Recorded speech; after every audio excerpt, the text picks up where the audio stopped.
Hey, what's up guys? Biglang labas lang to kasi nga medyo taglamig na ngayon dito sa Italy, kaya bibili kami ng Nong Shimshin Ramyun.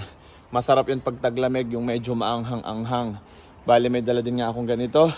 Dito ko ilalagay yung aming pinamili. Tapos kasama ko yung aking dalawang tita, pero nandun sila sa unahan dahil nga medyo mabagal ako maglakad kasi nagpa-vlog pa ako. Pero mamaya ipapakita ko sila sa inyo. Nag-try nga pala ako mag-vlog ng naka-landscape kasi sanay kayo na laging pinapanood nyo ko, laging naka-portrait. Ngayon try natin ang landscape kasi para maiba naman. Ito nga pala dalawang to ang kasama ko. Kaway naman kayong dalawa dito guys. Yan.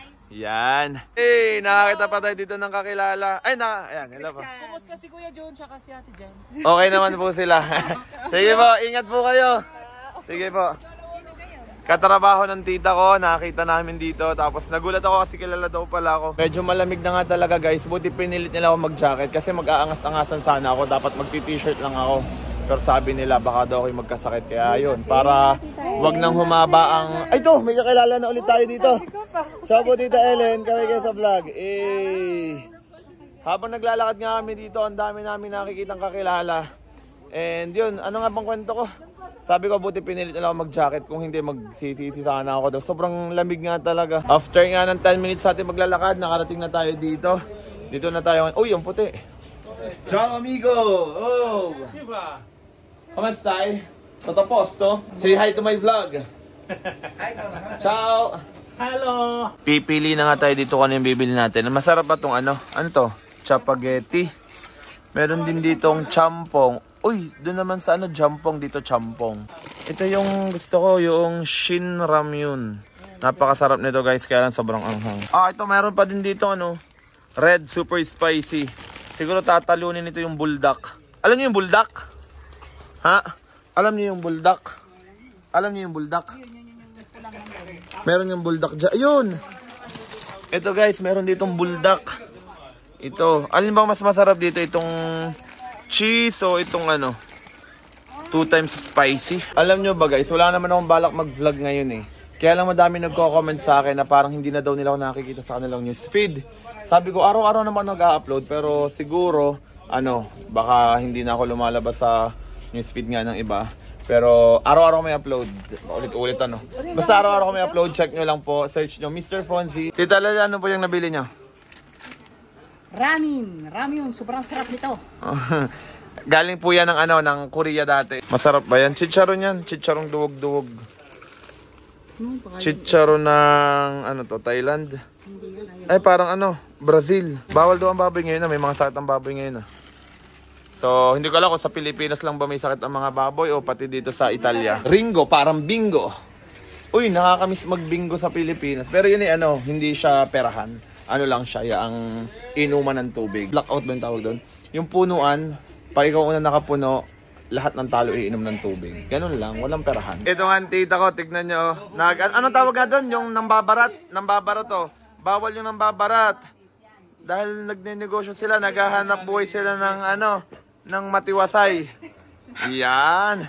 Tamang jamming para maka-discount. Tamang jamming para maka-discount. Sana nga pagdating namin sa bahay ay gising pa si Nanay at saka si Mati para naman yung pasalubong namin ay makain ni Mati.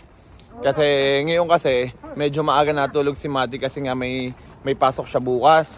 So dati nung bakasyon niya natutulog yun ng mga 11 or 12. Pero simula nga nagsimula na ng pasokan sa school nila.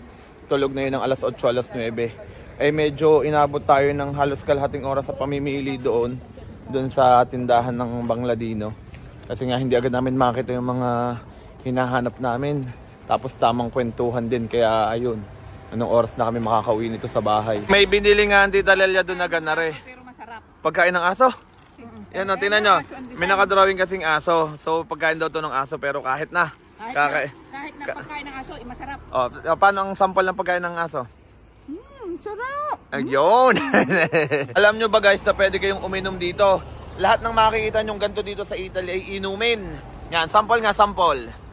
Yan. Kasi napakalinis nyan. Kahit, lalo na dun sa mga tsentro, yan.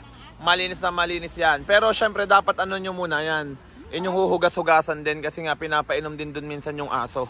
Pero alam nyo ba na ang aso dito mas malinis pa kaysa sa tao? Ano nga? Correct. Akala ko nga uuwi na kami sa bahay. Pero dadaan kami dito sa bilihan ng karne. Kasi parang nagugustuhan daw nilang bumili ng karne. Che, panchet, oh. Ciao. La pancetta, mi sono svegliato. Oh bella ciao, bella ciao. Bella, ciao, ciao, ciao. Allora, questa è la pancetta. Questo qua è il guanciale. Il guanciale è quello che è completamente Guanciale più buono con pancetta, vero? No, sono due cose diverse. Non è che uno è più buono e quell'altro è cattivo. cucinare. Allora, mi dispiace amico. Ciao. Ciao. Mali pala, hindi pala kami dito pala dapat bibili ng pancetta. Ang hinahanap palang pancetta ng tita ko, yung panlahok ng pansit. Hindi ko rin kasi alam kung ano yung pancetta na yun eh. Naririnig ko lang lagi yun, pero hindi ko alam kung ano yun. Ang alam ko lang ay bistecca. Yan, kasi favorite ko yan. Ang bistecca yata sa English ay steak, pero di ko yun sure. Ayoko mabash. Sheesh! Gising pa si Mati. Wala ka bang pasok bukas, Mati? Ha? Antok ka na. May pasalubong daw si Ninang doon sa'yo. Wow! Ay, akala ko ayaw mo gumogo. Ayaw mo mugo-mugo. Inumin daw yan ni Kuya. Akin na lang yan. Ito pa, kay Kuya Mati. Pasalubong ni Ninan. Yun. Ah, Hindi daw siya nakain ng soft drinks. Baka hindi nainom. Bunso, wala ka bang pasok bukas? Mati, may pasok ka ba bukas? Wala. Today is Wednesday. Tomorrow is Thursday. May pasok ka bukas? Oo. Sa Monday to Friday may pasok ako. Monday to Friday may pasok. Ang usapan nga namin, dapat bibili lang kami ng ano, yung mga ganare. Yung mga shinram yung ganyan, yung mga champong-champong na ganyan. Eh, napabili na rin dito ng ano ng mga pansit bihon. Ayan oh. Lulutuin na rin daw ngayon. Tapos syempre, bibili tayo ng ganare. Ito yung pinaka fishball dito. Tapos akala ko nga si nanay tulog na pero naghuhugas pa pala dito ng plato. Alam nyo ba ang tawag sa amin sa Quezon, sa naghuhugas ng pinggan ay nagdadayag. Nagdadayag ng plato. Alam nyo ba yon? Tapos sa lugar yung nag-uurong. Sa Pangasinan yata yun. Tulong-tulong na nga sila ngayon dito sa pagluluto. Alam nyo gan lulutuin lang ikalhating bihon lamang 6 na kamay ang gumagalaw. Ganon dito kalupit. Ano ang tawag nyo sa gulay na yan? Upo. Ano? Carrots. Ano ba yung upo? Ano yung upo? Joke lang ha, alam ko yung upo. Baka mabash nyo ako. Yung upo syempre yung kulay brown. Joke lang ulit. Yung green syempre. Habang nagluluto nga sila dun sa kusina, ako naman nandito sa salone, sa living room. Magpapatay tayo ng lamok dahil nga, alam niyo naman nasa Pilipinas ako, nadengge ako doon. Kaya talagang napakapangit ng bakasyon yun. Pero sumaya naman nung gumaling na. Kaya ngayon pag minakita tayong lamok dito, papatayin natin. Ito yun, pang kuryente to ng lamok eh.